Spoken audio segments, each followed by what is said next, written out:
Welcome to episode 110 of Gods and Heroes of Ancient Greece. My name is MyLinda, Butterworth, and today we continue with the tales of Troy and the story of Machaon and Poldalirius. The next day, the Danai thronged to a council called by Menelaus. When all were assembled, he rose. "Princes of the people," he said, "my heart bleeds when I see our men falling in droves. They embarked on this war because of me, and now it looks as if no one will be alive to return to his home and greet his kin.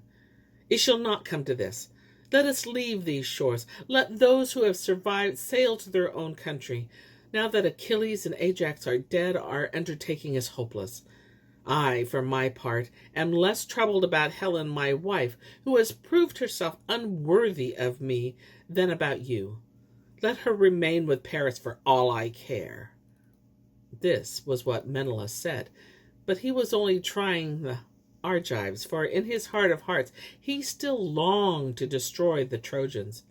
But Diomedes, son of Tydeus, who did not perceive his ruse, started up impatiently and said, "I do not understand you. What shameful fears have taken hold of you that you propose so cowardly a course? But I am not at all disturbed. Never will the brave sons of Greece follow you before they have razed the Troy to the ground. And should there be one who did, this sword of mine would sever his head from his trunk." Hardly had Diomedes seated himself again when Calchas, the soothsayer, rose and gave wise counsel to calm the apparent difference between the two. "Do you remember," he asked, "that many years ago when we first sailed to these shores to lay siege to this cursed city, we abandoned Philoctetes, the friend of Heracles, on the waste island of Lemnos? We did so because we could not endure his constant cries of pain and the stench from his poisoned wound. Nevertheless, it was unjust and pitiless on our part to leave him there helpless.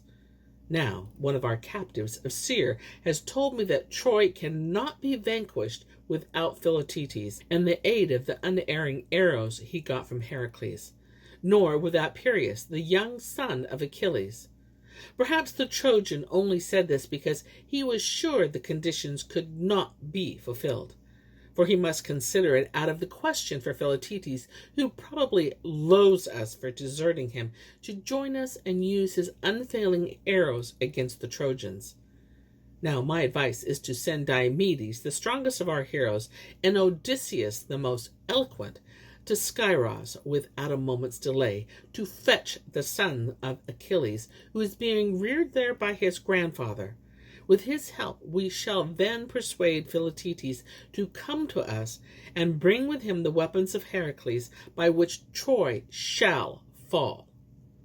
The Argives shouted their approval, and the two heroes at once left in their ships. Meantime, the army again prepared for war. Eurypylus of Mysia, son of Telephus, had come to the aid of the Trojans, bringing many warriors with him, and the Dardanians quickened with fresh courage.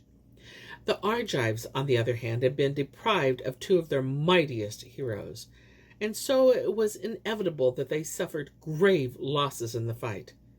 Nireus, the most beautiful of the Danai, fell beneath the thrust of Eurypylus, and lay in the dust like a young olive tree, which a river had torn up by the roots and washed ashore, and there it lies covered with buds. But Eurypylus only mocked him and bent down to strip off his shining cuirass. Then Machaon, brother of Podalirius, who had seen Nireus die, fended off the robber. Into his massive shoulder he plunged his spear, and the blood gushed out in the stream. Like a wounded boar, Eurypylus ran at Machaon. He tried to keep him at a distance by hurling a stone, but it rebounded from his brazen helmet. Then the son of Telephus stabbed the Argive through the breast with his spear. The blood-stained point came out at the spine, and Machaon doubled up on the ground. Eurypylus drew his lance from the body and looked about for another victim. Teucer, who had seen the two Argive heroes fall, called for aid to protect their bodies. But in the end the Trojans captured them, and Aeneas wounded Ajax of Locris with a pointed stone. His friends carried him off, gasping for breath, and the other Achaeans flee toward the ships, hotly pursued by the Trojans. They would have set the fleet afire had not night fallen. As it was, the victor from Nicaea withdrew to the mouth of the Simois, where he pitched camp in the gathering darkness.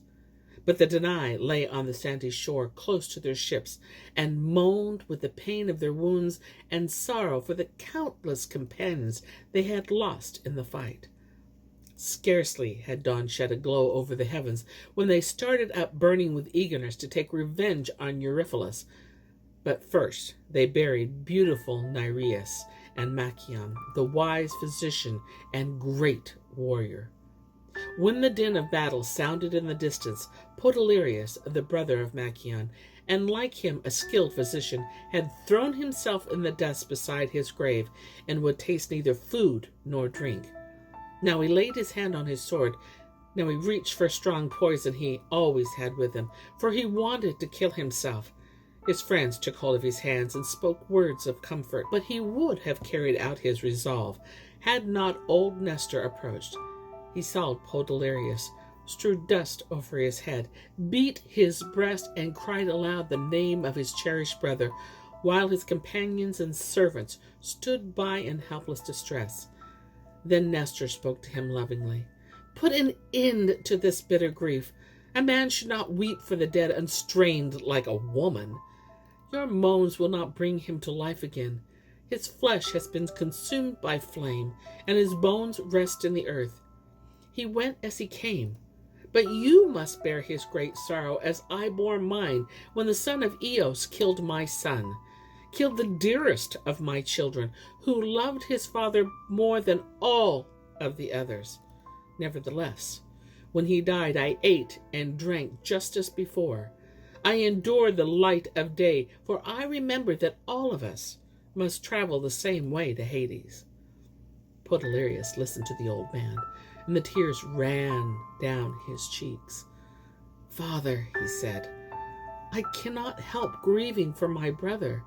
For when our father Eurypylus died and was welcomed on Olympus, Machaon took care of me, though I was older. We shared everything, our food, our couch, our possessions, and he instructed me in his wonderful art, the art of healing. Now that he is dead, I do not wish to see the lovely light of earth any longer." But the old man insisted.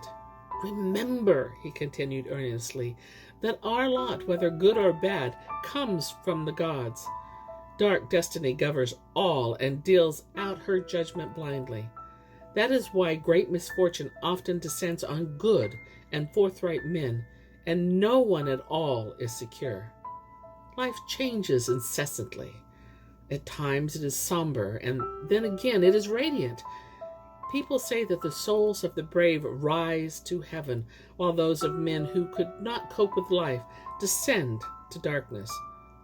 Your brother was dear to mortals and immortals alike. He was, moreover, the son of a god, and so I believe he has joined the gods." With such words, Nestor raised Podalirius from the dust and led him away from the burial mound. But as he went, he looked back at it over his shoulder many times. In the meantime, Eurypylus of Mysia raged on the battlefield. The Danai fled to their camp and fought back from behind the shelter of the wall. And here is where I end my tale for today. But I'll be back with more tales. Many more tales. Until then, my friends, enjoy the journey.